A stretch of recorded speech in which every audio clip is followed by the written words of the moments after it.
Welcome back, ladies and gentlemen, to the Realty Report.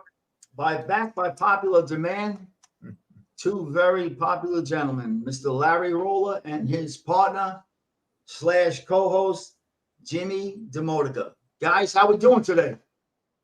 Doing Very great. good. Nice to hear you. Good Hear to from see you guys again. Good to talk. We don't have to tell everybody how I screwed up another video and we had to redo this. But thank you for coming back, guys. I appreciate it very much. The utmost respect to have you on. Let's jump right into it. Everybody asked to have you back, and I thought it'd be a good idea to have Jimmy on. And with your kindness, you were willing to come on. I thank you for coming on. And I consider this a conversation. Let's have a good conversation, not an interview. Fire away. Here we go. Larry. Yes. Larry, I know we're from kind of, Jackson Heights. I'm from Flushing, not far. I want to get into a couple of relationships I heard on one of your podcasts. You knew them all. Obviously, you know a lot of wise guys in the life. But there was one that stood out above. And he's from my neighborhood, and I used to hear his name growing up from adults and even from the young ones, even in my teenage years. And we're going to discuss, if it's okay with you, I'd like to discuss your relationship with Mr. AKA Tough Tony, Anthony Federici. Well, I grew up in Jackson Heights, which is the next town over is East Elmhurst and then Corona. It's just a couple of miles away. Absolutely. And both Italian neighborhoods, and both were infested with mob guys and wannabe. But Tony was the real thing ever since he was a kid. He just stood out. He just stood out. He had a little bar on the corner that his family owned, and downstairs he built a gym, had a boxing ring. In fact, when we were kids, we used to go down there and fight. Box in the ring, but he just he was different. He kind of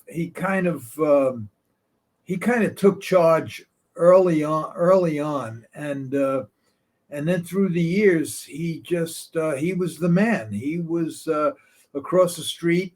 He built that little restaurant. It was a little bar. He built it into one of the finest dining establishments, Absolutely, in the whole country, called Parkside. absolutely, It was a beautiful, beautiful restaurant with the best food. incredible. And it was just what he accomplished and through the years. It just seemed like he never took a step back, always going forward. And everybody talks about John Gotti and his special made suits and his $200 hand painted ties. Well, Tony was unbelievable. I mean, when you saw, in fact, I used to tease him all the time because we were the same exact size, and I used to say, Tony, when you tie to that suit and tie, just hand them down to me. They were all. If they weren't Armani suits, they were all handmade suits, and he just looked the part. He looked like George Raft. He was just unbelievable, and very. Go ahead, Larry. I'm sorry. Very, very, very sharp guy, very respectful guy. Got along with everybody, and the whole world knows what he grew into, and if that was the lane he chose, he didn't hit no stop signs or speed bumps. Absolutely, he went right to the top, and he was a good guy, respectful guy, never forgot his friends, and he was just through the years. He was just a good guy and a good friend. I can't say enough good about him. He helped me out of one or two jams when I was a kid.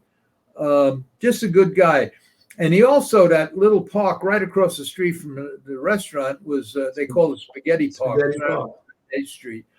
He fixed that whole place up, put a Immaculate. bocce court in there, and I'll tell you, through the years, the neighborhood got a little raunchy. In the beginning, Yeah. years back, 30, 40 years ago, it used to be all Italians. Mhm.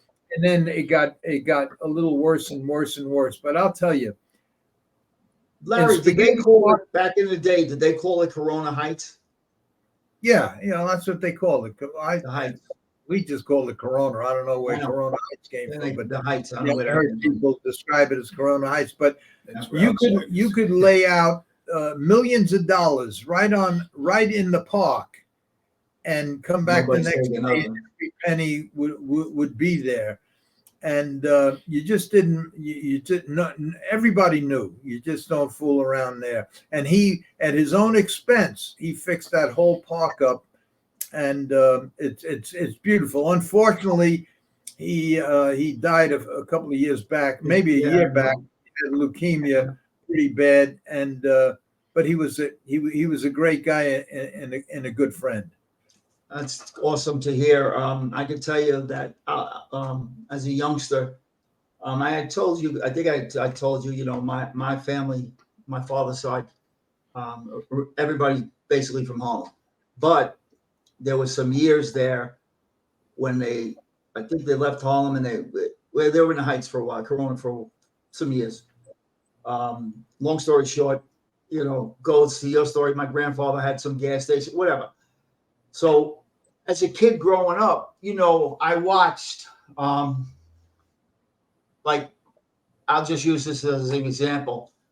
Like, I don't know how many pairs of dress socks my grandfather or father, for that matter, had. I mean, there were 40 different shades of brown, 37,000 shades of blue. Jimmy, you could understand. So I understood about you sitting back from afar and you're watching guys get dressed to tease every day. So when you mention about how Tony dressed, and absolutely you understand, and you understand the appreciation of, like, I was told, like, I'm not saying this is right, wrong, or indifferent, but maybe this was the mentality.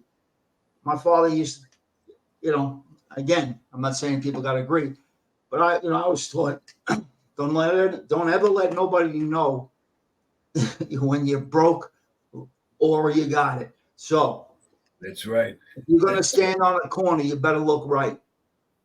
And if you're gonna play the part or be the part, you better look the part. And never let them know you ain't. My father used to tell me, in Harlem or whatever it was, forget it. The way I dress now, I dress like this. At 17 years old, I didn't have 10 cents in my pocket. I'm not saying, I was there to see it, but I just know, being around a lot of the guys and whatever, you would see that. And it's a common theme. I want to get to Tony. I made at a young age, it was a great blunder. Because in Queens, Larry, you might, I grew up, let's say my main years were in the 80s. So, my teenage years and trying to impress, whatever it is. So late 80s, you're probably in Jersey by then. And I go to the Parkside, I'm in the Laborers Union, Jimmy. I, hot shot, go take my girlfriend to the Parkside for dinner. So, of course, everybody would throw Tony's name around, especially growing up in an Italian neighborhood. Flushing, Whitestone, depending, all Italian. Yeah, Malva, whatever. So everybody always threw Tony's name around. So I go to Parkside for dinner. I'm a kid, 18-year-old kid. I go for dinner. I was making a big money as a laborer, $13 an hour back then was the scale. It was big money. And Tony comes over. I never seen a guy that was in the life with a position that he had work as hard as he did in that restaurant. I've never seen anything like it. He spent more hours there, so I seen it firsthand, as you know. So he comes over to the table because he would greet everybody, gentlemen. But Tony had a very I shook his hand, I introduced myself, and I used to hear his name mentioned a lot, so I took it upon myself to say, hey, and I knew who he was, so I always spoke with respect. But I said, so-and-so sends his regards. Well, he shook my hand. I was a kid. He shook my hand, but it was a very intense look he had upon his face. Very intense. And I didn't think I said anything wrong, but I said he's just an intense guy, you know. Well, a few days later, and the meal was great, and he came over, and we treated us great. But about a week later, I'm telling my father, I said, yeah, I went over to the Parkside, you know, and nobody told me to throw anybody's name around. And I wasn't really throwing anybody's name around. I just heard they went to school together because I heard Tony used to knock guys out left and right in Flushing High School. I don't know how true that is, you know, but I'm just telling you what I heard from somebody who went to school with him. Anyway, the guy's name that I mentioned, Mr. Federici, wasn't too fond of, but I didn't know that. And here I am thinking that, you know, try to impress this guy by throwing somebody's name around. As a kid, what do I know? And but anyway, it was no big deal. But that was just that was the one and only time I ever really spoke with him. You know, like that. But I used to eat in the Parkside. I don't want to say I was a regular, but well, he was a no nonsense guy. No and nonsense. You learned a lesson that if you want to impress somebody, just be a good guy and be respectful, and never mentioned anybody else's name. And so you learned a lesson, and I was taught that lesson. I don't know what made me do it. Well, sometimes when you meet somebody of his stature, you get all flustered. It's like meeting things in your mind. You know, Marilyn Monroe. You start at, you know, blah, blah, blah, blah, blah, blah, you know, or Sinatra. But you know, it's just a good thing. Just don't mention nobody's name. Be respectful. No, and that's it. And never say, do you know who I am, or do you know who I know? Never say that. So you knew, I'm sure, like you talk about Tony and how, you know, the relationship you had growing up. One of Tony's, I'm sure you knew a lot of the guys that were around him. One of his main guys, Mr. Anthony Romanello, I believe, correct? Oh, sure, I know him. You know Ron, Larry? Oh, I know him. Yeah, I know him well. Yeah. Another intense individual, but. Well, years ago when we were kids, he was a little skinny kid, but very wiry and tough and completely fearless. He just completely fearless, and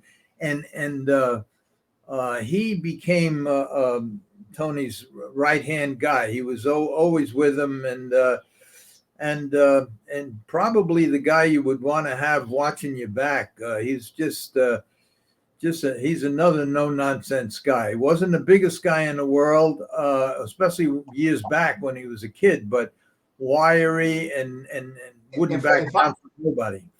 If I remember when I met him personally, I was introduced to him in a restaurant. And it's a funny story, but anyway, somebody was throwing his name around. We were in an Italian restaurant. I was with a guy from the Bronx. He was in the life, and I basically was being a knucklehead in those years. I decided that, you know, my late 20s, I guess, that I wanted to ruin legitimate businesses so I could all of a sudden be in that life. Long story short, that didn't happen, but I spent some years in and around a lot of things. But one night we're in a restaurant, and the guy I'm with, young guy, but he was moving up with different family than Ron, but I wasn't sure if they had an appointment or they just ran into each other. Long story short, you know, introduces me to Ram and gentlemen. I automatically want to get off the table, but I'm asked to stay. And they had, you know, so, you know, you just don't want to, you know, you're taught a certain way, you know, unless you're asked to stay there, you stay, otherwise you leave. Long story short, somebody had been in that restaurant, which is a big money making restaurant on Northern and Marathon Parkway. Big Italian restaurant, big now to this day, goes back probably 20 years. Was throwing Ram's name around, and that's what brought Ram there. So what really happened was, we had to cut it short the last time. What really happened was the guy was throwing his name around, and he was gambling. And what I mean by he was throwing his name around, he must have owed a good amount of money, and he kept saying, you know, I'm good for it, I'm good for it, I'm with Ram, I'm with Ram, I'm with Ram. And it really wasn't with Rom. Rom would frequent the restaurant because, It's bad move. you know, they wouldn't have been in business if it was. You understand? So, Rom was a little, you know, even back then, he was still had to be 60 years old, and I was in my late 30s. So I look at my friend, and I know Rom is getting excited, and he's telling my guy, you know, I'm gonna go, whatever. And so, you know, me being full of piss and vinegar, whatever, and want to impress, I tell him, well, relax, you know, you want me to take care? I'm telling my guy, I'll speak to him. I'll straighten it out. Rom says not a word. My guy just shakes his head, no, I don't even know, because I'm looking at him. I'm not saying it. He knows what I'm telling him, my friend. So Rom gets up out of nowhere. He says, excuse me, fellas, I have to take care of something. Gets up, walks over, I believe it was a maitre d', and in a packed restaurant, packed full. He let not only the guy know, the restaurant, everybody in the restaurant know.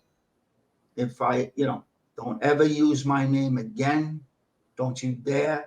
And it was just another lesson on what not to do if you haven't been given the okay to do it. And, you know, it was a little bit more louder than what I'm leading on to, but that was my introduction to Rom, who he was. What you just described was part of the reason I never got involved, because I wasn't the kind of guy that wanted to play follow the leader. I wasn't the kind of guy that anybody could tell what to say, how to say it, who not. I wasn't that guy. I was my own man. I wanted to do my own thing. Did I know him? I knew him because I grew up with them, but I just took a different path. And I took the path that I wanted to do. I love music. I love going fast in cars and horses. And I love the thing, yeah. And there was nobody in the world going to tell me who, what, when to do what, whatever. I knew them. I knew most of them, especially back in them years. And the reason I got a little bit more involved with them than I would have liked was because of my addiction. My obsession when I was a kid turned into an addiction as I got older, and millions of dollars later, I found myself involved with people in that life that shouldn't have been, but my addiction drove me there. And thank God, through the years, I was able to earn enough to buy my way out of it. And up until today, I made a lot of good friends that are in that life. I did everything I had to do. I showed up when I had to show up with respect. I didn't ask for no favors. I got myself into situations. I got myself out of situations. Right. And that was it. So today I could say that I whatever I did it the way I wanted to do it. Whatever I own. I don't have to ask permission to do anything or go anywhere. And that was the light. And I realized that when I was 15 years old, sitting in the diner after one of the gang fights, that because I was part of that whole Corona Duke thing, the young kids that were, aspiring to be where Tony was. And when Tony was a kid, there was a guy up there called Corky who had the club right down the street from so it was all like a progression. You just go from 14 to 18 to 20, but there was one night in the diner after we had one of our fights, gang fights. I was sitting in there covered with blood, my nose broke, my head split open. And I decided at that point, I said, well, I didn't enjoy fighting. Now let me just say this. Had I enjoyed going that route, I would have probably been in the position where Tony is, because I had opportunities, not only with that crew, but with any other crew, because that's just my personality. But absolutely. My life, what I loved was music and horses and cars, going fast, and girls. And that's what I liked. I gotta tell you, the girls go with that life, but that's just something that went with the cars too, and the music. Well, you happen to be right. Well The done. girls with that life, because there were times in my life that you hit peaks and valleys, and when Yeah. you hit the valleys, you know you think you're good looking because you're surrounded by Yeah. girls until you run out of money, and then you realize that the Yeah, girls right. had nothing to do with your looks. Right. So, but I had a good life. I did what I wanted to do. I have no regrets, and That's awesome. I did whatever I wanted to do when I wanted to do it, and I I'd like to couldn't. share something with you before I want to ask you one more thing about Flushing, Larry. I just want to share this with you. I think what happens, I know what happened with me. I'm not Jimmy. Maybe you could. I know Larry's going to understand this. We were talking about Ram. Sometimes guys know how to speak. They know how to play the part without having to be taught. And if there's an attraction, I'll use me as an example. I fit a certain role that maybe somebody's looking for. Maybe the size. I'm not a little, maybe you know how to speak. You don't have to be schooled on how to speak. You know how to handle things. And I'm not talking about, serious. It could be anything. It could be a mess. It could be anything. But I got to tell you, you made the greatest decision. And I don't have to tell you this, Larry. You could teach me. Jimmy, you could teach me. What I'm saying is what I've learned through these mistakes, which kind of really disgusted me. When the shit hit the fan, and maybe it was just a circle that I was around, couple stood tall, and I got rounded up with 11, 13 guys, I think it was. Not many held their head up high, and whatever was coming their way, they were going to take. Guys talk, and Let me interrupt you, because I'm going to have to leave soon. You're going to stay with Jimmy for a I while. want to hear the story of Flushing. Masters. Oh. All right. First, let me just say what I was about to say. Go ahead. I took one lane. Jimmy, my pal here, took another lane. He was basically born into it. Now, I have to say this about stand-up guys. His father, Juicy, spent 43, 44 years in jail. One of the old-fashioned, the old typical mob guys, and that's what he was. Tough, honorable guy. I don't think he ever said a curse word in his life, but he got the job done. Whatever was asked of him, he got it done, and whatever he had to do, he did. Now, Jimmy was born into that. When there was a time when Jimmy, when his father went to jail, Jimmy basically kind of slipped right into that position and took over labor unions and all of that stuff in the state of New Jersey, and did many things with the New York crews, especially the Gambino crew. Now, Jimmy was born into that life. So me and Jimmy are like we're not two peas in a pod. I'm like vanilla ice cream, and he's like chocolate ice cream. But that's what makes it work. We're two different guys. Jimmy spent time in jail. I never spent time in jail.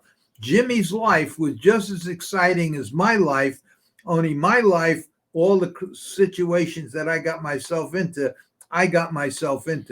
Jimmy got himself into situations helping and protecting other people and trying to make things work for everybody with the labor unions. But Jimmy, just like his father, spent time in jail.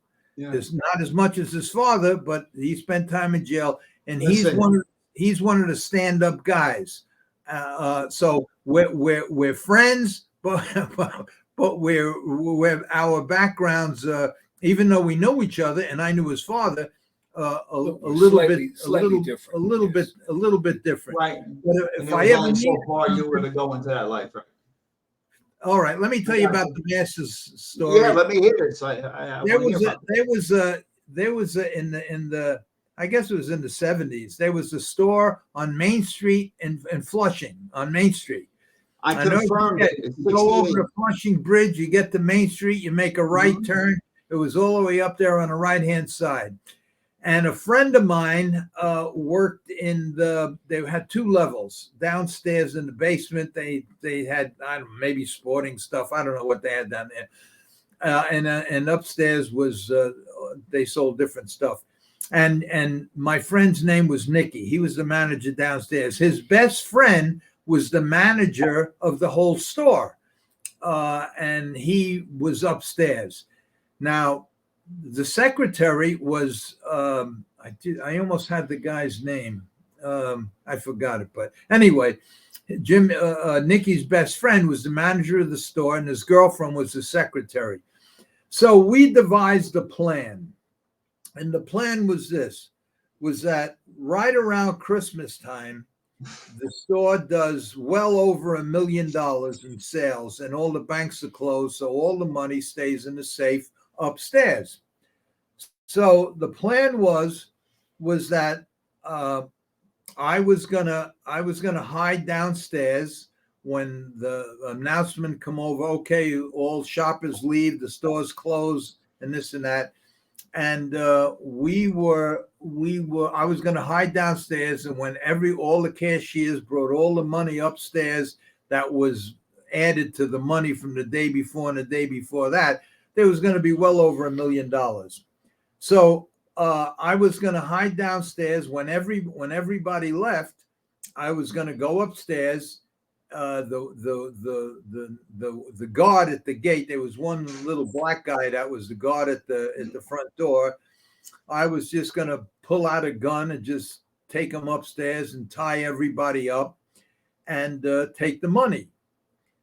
Well, that's what I did. In the meantime, when I went upstairs, it was the little old black guy that pulled out a gun and took me upstairs and tied us all up, and he wound up taking the money. So that's when I kind of knew that that kind of life was not for me. Not only that, I also learned that whatever I was going to do, I was going to do by myself. I didn't want to be a part of a baseball team that had a shitty pitcher or a shitty third baseman that blew the game. If I was going to blow anything, it was going to be because I screwed up and I made a mistake. But if I was going to succeed, I did it all by myself. So whatever I wanted to get into was what I loved. And if I loved it, I was going to succeed in it. And I became the best listener to music, became the best at fixing races, and became the best at taking out the most beautiful women in the world. And that's it. I can verify that. With that, I'm leaving. You got Jimmy. I'll be back in a little while. I have to make a very important phone call. Please do, Larry. Thank you. I'll be back. All right, man. Jimmy. All right, I'm here. Any problems, Larry, just call me. Any problems, give him a call. And hey, I'm not too far from Queens. I could get there in an hour and a half. I don't need any help. We got it 3 hours. In anything I do, I need no help. Be good to That's Jimmy. right. I'll be back. Jimmy. Yes. Ladies and gentlemen, Mr. Jimmy DeModica. DeModica. Am I saying it right, Jim? DeModica. I don't want to. I know I used to get insulted when people would butcher the easiest name. I got 5 letters, I think. Gatto. Yeah, and they would call Gatto. Anyway, right. I apologize, Jimmy. You're Yes. an interesting guy, man. People love the quiet guy. My old man was a quiet guy. He didn't say much, and that I learned, later in life. That's the guy you want to be with. You don't want to be with the loud mouth. But that quiet guy's got a story to tell. You know it. You just know it. I don't want to call it intuition or whatever. A lot of stories. I would love for you to explain first and foremost who your dad was, if that's okay with you, in the life. It's already been and said. the relationship he had with Mr. Cabert. And then I want to get to you. Well, my dad grew up in Silver Lake, part of Belleville, New Jersey, which is called Silver Lake, and mostly all Italian. As a matter of fact, my dad will be 92 in a few weeks. October God 7th, bless. he'll be at 92. He grew up with Kabert, Bobby Kabert. Bobby Kabert was a little younger. My father brought him on his first score. Our neighborhood had many, many tough guys. You had from Cheat Corsi to Joe Mustachio with Buddy and Sonny Muss. Forget it. Like they're legends. One after another. We grew up with. But my dad was, again, he was Kabert's partner. My father was romanced by all the crews growing up. But every time they were going to straighten him out, he always wind up going away on a long bid. Yeah. Whether it was Genovese, this one, Colombo, Sonny Franchise loved him. He was ready to be made, but then he would always go away, and that's what happens in this life. With a lot of guys. Just like with me, I had to bounce around. I was with Johnny Moose. I ran all the after-hour clubs in Staten Island for him in the '80s, where he was Genovese. He was Johnny DiGilio's right-hand man, who was the boss of the Genovese family of Jersey. And So Johnny got clipped. Am I correct? Johnny got clipped? Johnny DiGilio did, yes. Yes. Yeah, He was a boxer. He was found in a barrel floating in the water somewhere. And- But what happened is you wind up being friendly with a lot of crew members, with a lot of different Absolutely. crews, until you find the one that embraces you and where you migrate more towards. And Absolutely. that's what I did, and that's how I was picked up by my other friends across the river. But that's how it is, because like father, like son, my father sat there. He was convicted of being the boss of the Gambino family of the Jersey faction. The Jersey faction. That's what he was convicted of. So when he had the labor union in local 342 in Newark, I'm glad you touched on that. That's what I was really going to ask you about, the labor union and stuff like that. labor union, when he went away, he had a parole violation in like 92, 93. He never brought me around when I was young. I was more or less kept in the shadow. I guess maybe he didn't want to get me in trouble or whatever. Right, exactly. But I did a million things between this scam, that scam. I'm a mechanic with cards. You know how many games I had for other people. They all made money with me. Every crew made money with me. That's why you were loved. Las Vegas nights, stuff like that. That's why they loved you. Yes. You could earn it.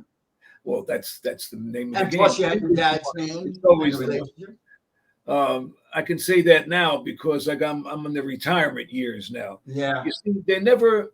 I understand. My father was an exception. He was made at 61 years old, only because he was always away.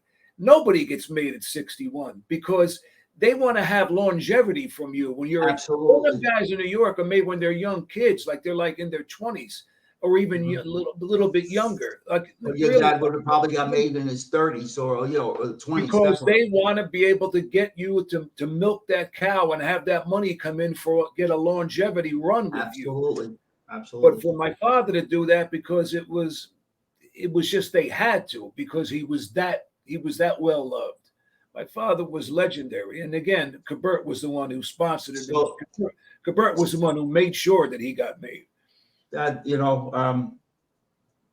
that says whatever it says there, how close their relationship was. But that is something to see, especially going back. You said your dad's 92. I believe you said correct today. Yes. Okay, so we're going back. He was made when he was 61, but especially that time, 30? What are we talking? Almost 30 years ago. Right. To make a guy at 61 years old is like an anomaly. Right. So he must have been very worthy of the people that wanted to make him. Oh, sure. He earned his stripes in that life. Well, like I said, no matter what, in the 50s, he did armored car in the 50s. I remember he was telling me the story that at that time there was dirt roads in the 50s, like 1953, around that time. He was young. He was like, 18, 19, but he always had them. He had them like great, like watermelons down below. It's how he was. He was so crazy and like bold, that they loved him. Plus he was a professional fighter. he was great with his hands, Who is it? bad with his hands. And what they did was they followed the armored car for a while. They would see that he took this dirt road at a certain time, so they put a big truck tire in the middle of the road. So when the armored car would go, they would have to be forced to stop. And when they did stop abruptly from left and right, they came out of the bushes with shotguns. And the whole Silver Lake knew it was my father. And what was funny was there was a bar called Stefanelli's on Franklin Street over the railroad tracks. All of a sudden, they see my father walking down the street. He's walking like this. He had all the money stuffed on him, like he was like 300 pounds. He had all the money stuffed inside of his pants, his shirt. And the whole town was laughing because they knew it was him. I tell you, not to glorify, the life or whatever they want to call it. You had to have brass balls to do the things like that. You had to have balls the size of a greyhound to do stuff like that. Forget it. Yeah, like especially like I said, when I never got a chance to tell you, but I wound up going away with my father. Right. Yeah, I'd like for you to speak on that. What did you get pinched? What did they charge you with? Labor racketeering, organized crime, and RICO conspiracy. They did hit you with a RICO? Yes. Wow. But my record wasn't that bad. That's why I didn't do 20 years. I got no violence, right? You 80 probably months, had no violence or something. Right. No. Well, they charged me with extortion, which is they consider it violence. I got it. Now, I'll explain something about me later. Go ahead. What's weird about being charged with extortion? I told the FBI, I said, how could you charge me? I said, there was no. He goes, yeah, we know that you didn't threaten anybody and say, listen, if a contractor, in other words, you didn't tell them if you don't pay, you'll end up in a hospital, you'll get hurt. You were very nice. But the thing is this, the threat lies in his mind, because he knew that if he didn't give you the money, what could happen to him in his own mind. So in other words, I'm going away for his thoughts.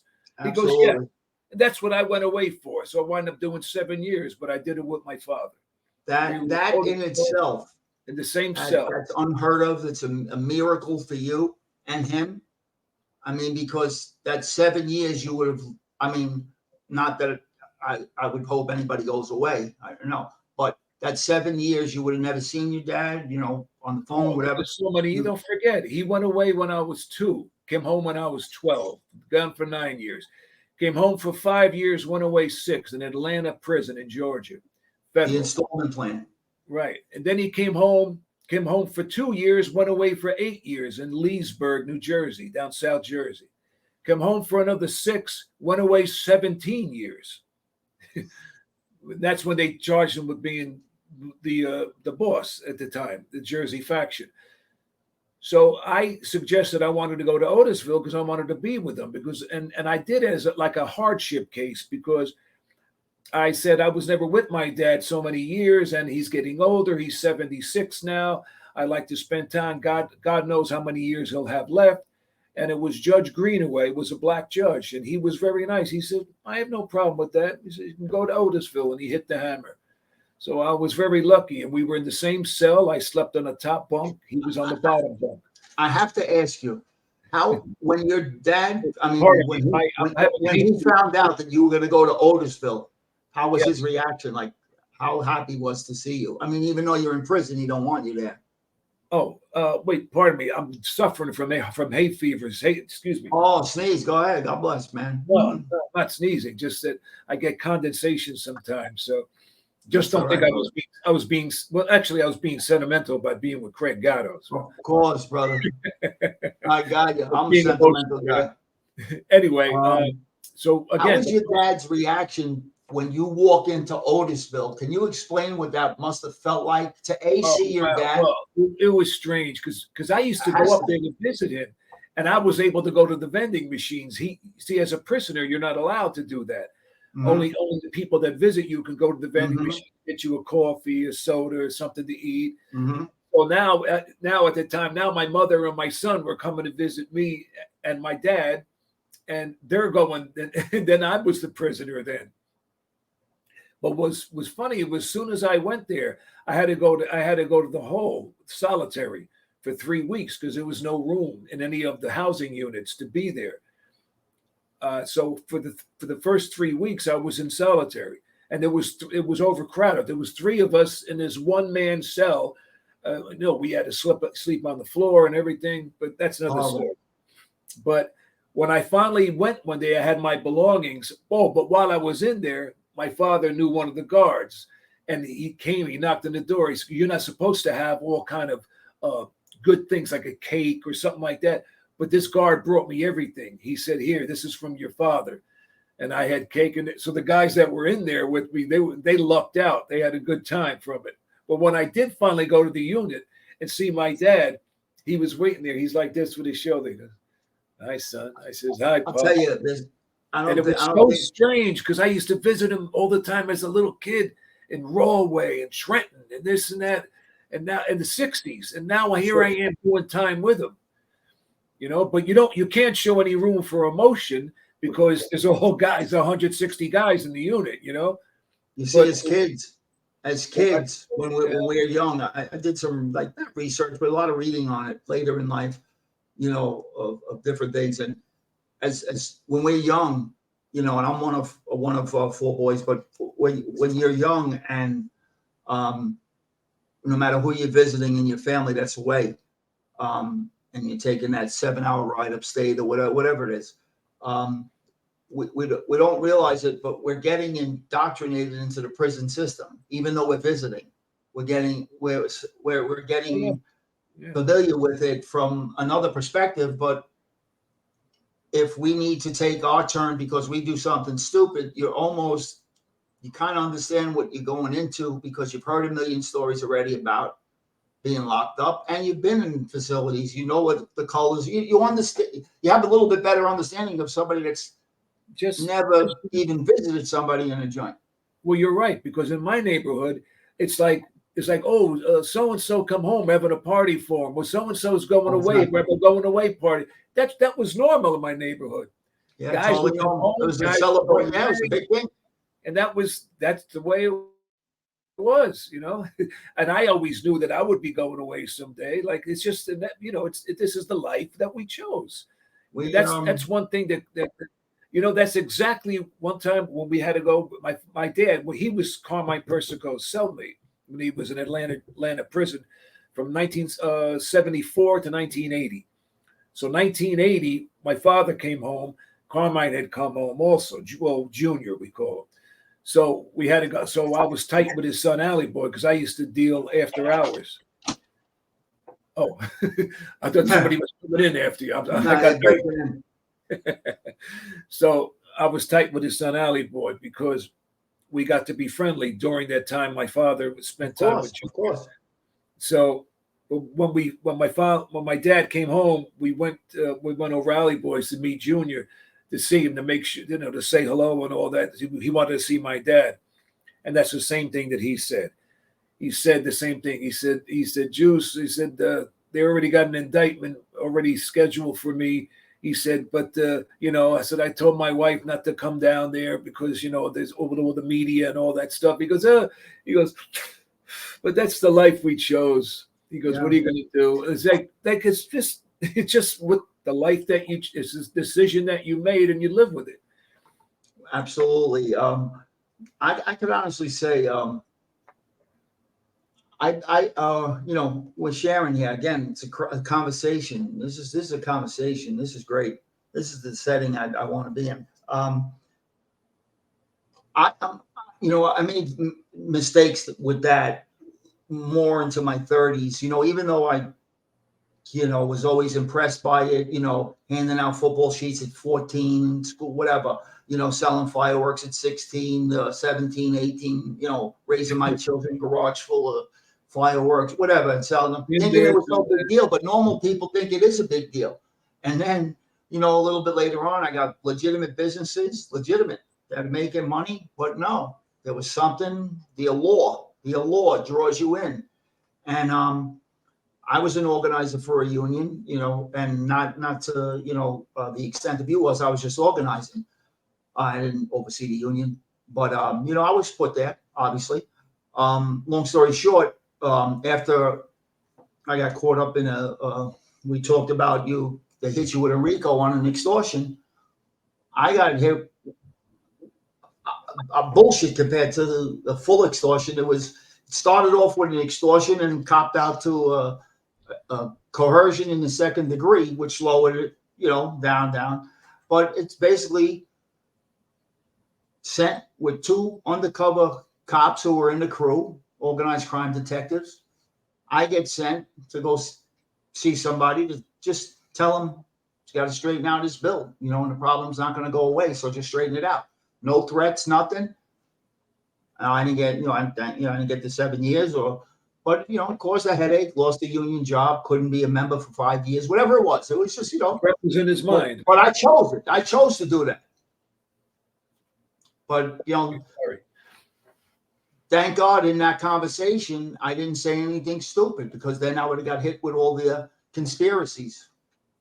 Right. Then they would have roped it in, conspiracy to do this or that, because it's easy, when you want to. But I was good at listening. But it's easy if I was looking to impress these two guys, which I wasn't, to say something more than needed to be said. But I didn't. But I still, I still answered for it in a certain way, but nothing compared to that. But I understand, that whole feeling of getting round up and kicking your mother's door in or whoever, and spending those uncomfortable days and nights. One day ain't worth your time, you know what I mean? Let alone, God bless you, Dad, all those years, you 7, my brother did some, it's been, I don't know. Sometimes I think, somebody told me Italians are cursed. Craig, when I was sentenced, I got 80 months federal, and then I got 8 years flat with the state, which ran concurrent.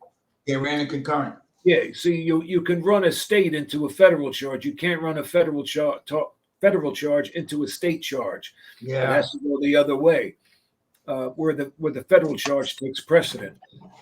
You're lucky they didn't. When I came home, I had to go to 2 parole agents. I had to go to state parole, and I had to do supervised release federal too. So I had my hands full with that, for 3 years supervised released, and then also being on state parole too. Oh, but man. It's hectic, but you learn how to live with it. It's like anything else. You learn. I think I don't want to come off wrong here, and this isn't I'm not trying to make this a prison show, but I got to tell you, I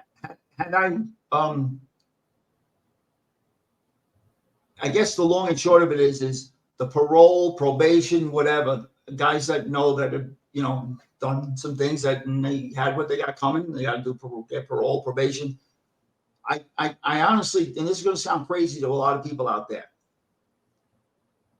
my mindset back then was I would have rather did time than have to report to this freaking probation 4 times a week or whatever it was, and and travel and get there, and they treat you like maybe I was, but that was that crazy mindset that that goes through your mind. I would have rather went away than do this shit because this is miserable. That's what I said. I said the next time I don't want supervised release. Give me more time. I'd rather do the time. It's not funny. I'd rather do the time. I don't even, like you're a damn child in these places. Like you're a child. And I'm not trying to glorify the life. I'm a man. I ain't no little kid. The way they treat you, it's like really babyish. And they do it as a form to try to break you. Like me, my hands should be dipped in platinum when I have a deck of playing cards. Go on YouTube and put my name, James DeModica, right? Card Magic. It's a video. It's a promotional video I have on there. I will look it up. Then you'll see my hands. How I'm good. I wasn't even allowed, even for relaxation. You weren't allowed to touch any cards. This is in the they knew you could do anything. Halfway house. Oh, like they're gonna make you into a new person for those 6 months. That doesn't work. That stuff. No, it doesn't work at all. No, I didn't. Again, not to belabor it, but you wake up and at least for me, like when you finally sit back and realize I'm gonna lose my I say I love my kids, right? I love my children, but yet, the mindset was whatever. And then you wake up and say, wait a minute, if you love your children, you love your wife, why do I want to do this shit when I was making money the right way, legitimately? I had a legitimate business, working hard, busting my ass, but legitimate. I didn't have to worry about the phone ringing at 2 a.m. Yeah, I need to talk to you. I need to see you. And that's all that ever happened. Over bullshit half the times. Yeah, I need to see you. It was always, the phone's never off.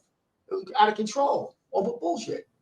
Half the time it was nonsense, just for a show. I really believe that. Now, maybe it's just what I was, around. I mean, there was things, but you know what I'm saying? A lot of it is, who you're with, who you're around, who they're trying to, maybe they want to put on a show. It's just a lot of craziness. And a lot of people won't understand that, or I don't know. Maybe I'll get called out on that, and that's fine. I got no problem with that. I'm not talking to nobody. You know what I mean? You got done, it's just You told me last time you had some bullet points for me. What were you saying? I think you had a certain question, or yeah, I was you actually answered them. I was going to talk to you about the union. I was going to ask you one of the questions. I was going to ask you if your father was straightened out, but I kind of took a yes from that because I knew that he was considered the boss of New Jersey. So I said, "There's no way." But then you explained it that, yeah, there are cases where there are guys, as we know through the history. And I've seen a couple myself that were highly, highly thought of and had the respect of even higher than a made guy, like maybe a captain, and they weren't straightened out for whatever reason. But they commanded respect like that, and they were able to sit with guys, Now maybe I came, I truly believe I saw things at the very tail end of it anyway, of what was left, and we're talking 96, 7, 8, maybe late 90s, where I was out there. But yeah, I don't know. It's I don't know. I think it's just I hate glorifying it because even though there's some people that I cared for and love to this day that, they are who they are. They're never going to walk away. You know what I mean? But I'm glad God was good to me. I didn't have to make an announcement that I'm walking away. I didn't have to do none of that. Whatever came my way, I handled. I did whatever it was, and the crew kind of disbanded when everybody went away. Nobody else was picking nobody up. I'm glad nobody said, "Hey, I want you to come with me." No, beautiful. Take care. Goodbye and good luck. So maybe I was fortunate that way, Well, in a way, you're fortunate because you like your freedom and you like to be. I was already, Jimmy, I was already like kind of 8 months prior to getting rounded up with everything. I was already back in construction, working down Ground Zero. Well, Ground Zero a few months before that, but before I got pinched. But I was already back to work. I mean, I told a guy, that I was with this guy day and night, many hours. And I would tell him, towards the end, listen. And I had that relationship with him. I could tell him. I told him the truth. I wasn't a yes man, Jimmy, at all. But I told him, I said, we're starving. Everybody's starving. There's nothing here. I got to go back to work. Meaning the labor. No, people think that when you're around somebody, to stay around. I had kids. I needed coverage. I needed to, I couldn't go no more. Just wanted to look nice every night and hang out at restaurants. I never paid for nothing.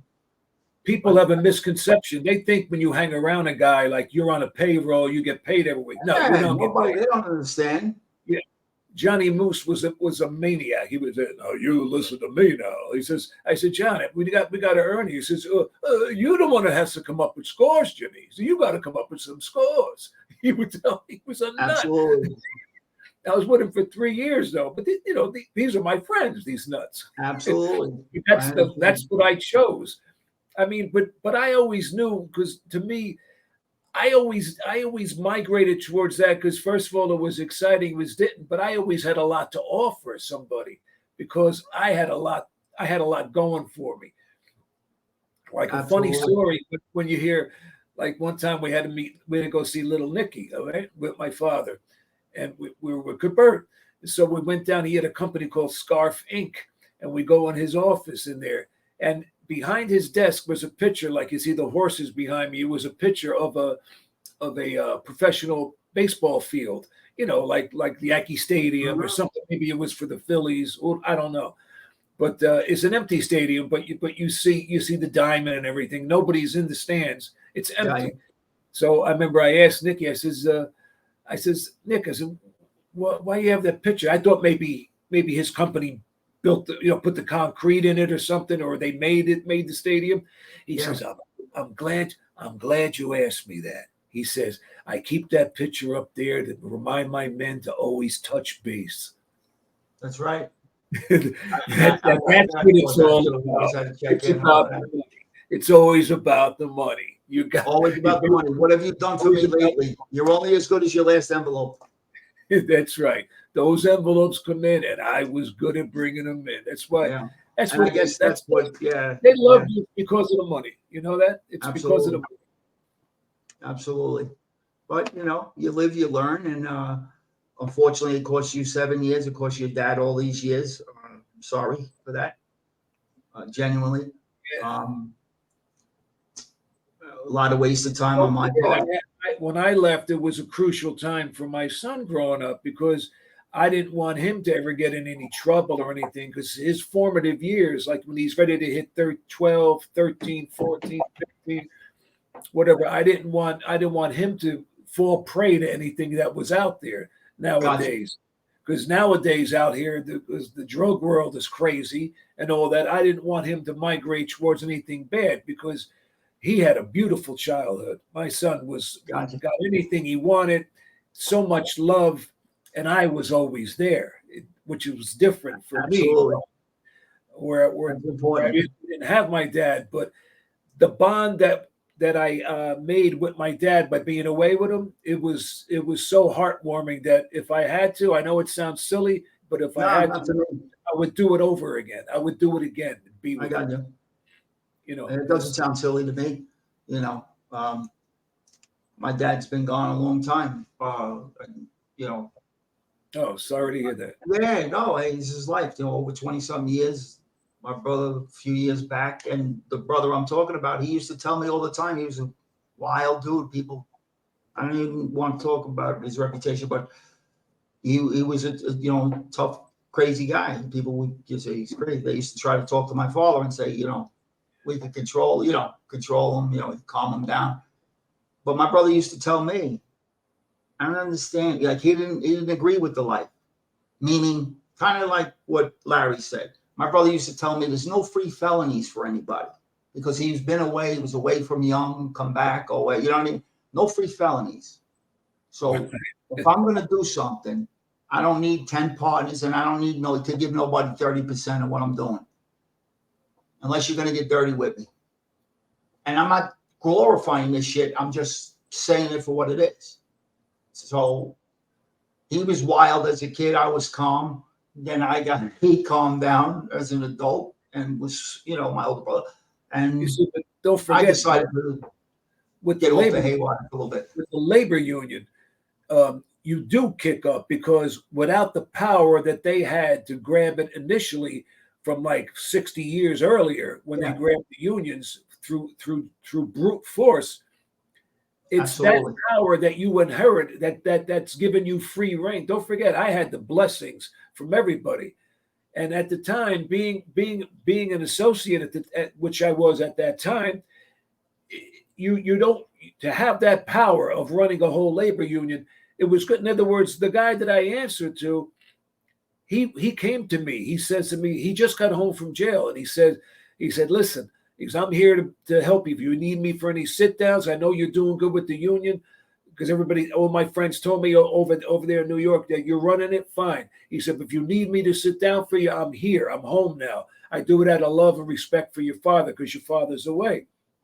I says, no. I says, what you're going to do, I says, I'm still going to give you a piece. He says, I don't want nothing. I said, no, but I'm going to give you anything that I make. I'm going to give you an end. I said, I'm going to make sure you're included. 6 months, Absolutely. henceforth, 6 months later, he sits me down and says, New York told me now I have the union. It's mine now. But guess what? He says, stay right where you are. He says, don't move. Exactly. He says, you just keep doing what you're doing. There you go. Steve, because when you're not greedy, you're well liked. Like I told you, I'd rather carry a gun, but I'd rather carry a knife because it's more powerful than knife. Because when you have a knife, you can cut the pie. When you cut the pie, everybody eats. And We talked about that. But there's many greedy people and they got green eyes and they don't believe, they want to be greedy, and that usually gets you lost. But it- You get But it was you get smart. found. It was smart of me to. Well, I was, include him. I was in anything in life, whether I was working legitimate, or I worked most of my life legitimate shit. Everybody's got to eat. So if I was running a job in construction or if I had my own business, I made sure I took care of my people because I knew how I wanted to be treated. So if I could take care of somebody a little bit more, than I'll do it. If I got it, you got it. I don't have it, I can't give it. You know what I mean? But that's it. I got to ask you one more thing. This has been awesome, Jimmy. Awesome. And you tell Larry I'll catch back up with him because our clicker's going to run out. I got to ask you one thing. Juicy. How did you get the name Juicy? Can you share it or we skip on it? No, it's nothing. Everybody thinks it was through vigorous payments of Yeah, shout-outs. yeah, No, that's always the case. that's all nonsense. You know what? It's silly. You know what it was from?